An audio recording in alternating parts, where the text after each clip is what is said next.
mga kagala, kwentuhan tayo sa ating libreng gala. Yan, mag-i-eleksyon na naman mga kagala.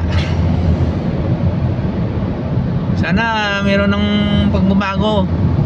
Tayo dapat sisigaw natin yung gusto ng taong bayan, hindi yung silang sumusunod.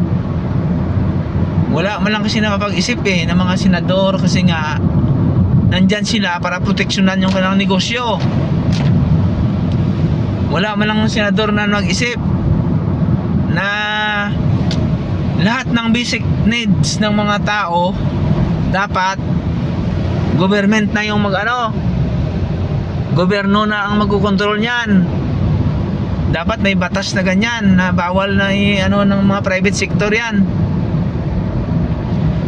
Dapat basic need ng tao bigayin sa gobyerno at ang gobyerno ang magkokontrol, tulad ng bigas, tubig, diba?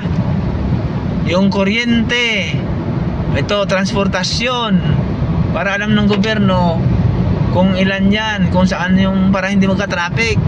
Kasi kanya-kanya ring gawa ng mga ng mga terminal, kaya traffic. Kaya gobyerno dapat ang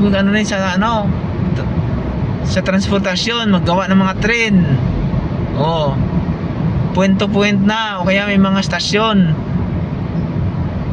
Ganun dapat.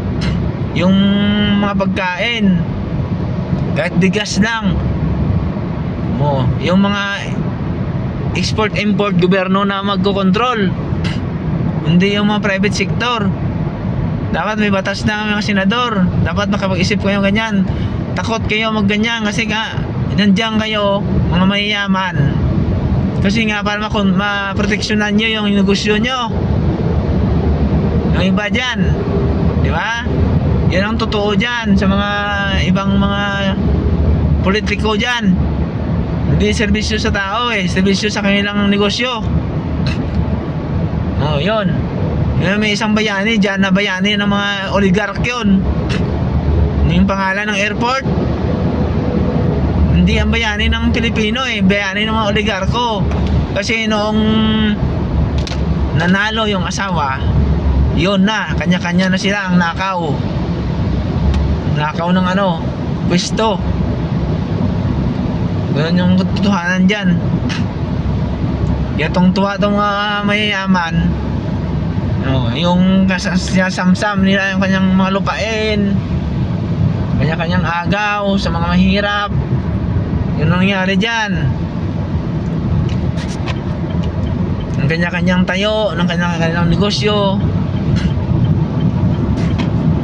inagaw nila. Kaya ang nangyari, pinabayaan yung mga Pilipino na kanya-kanya.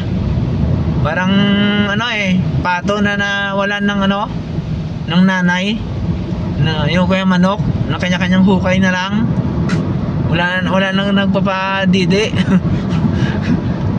Ganun nangyari. Kaya yung mga ilog na sa buong kay Manilaan, sobrang itim yan kasi kanya-kanyang tayo sa ilog, walang control. Yun ang nangyari dyan sa atin. Sa eleksyon dapat piliin natin yung tama.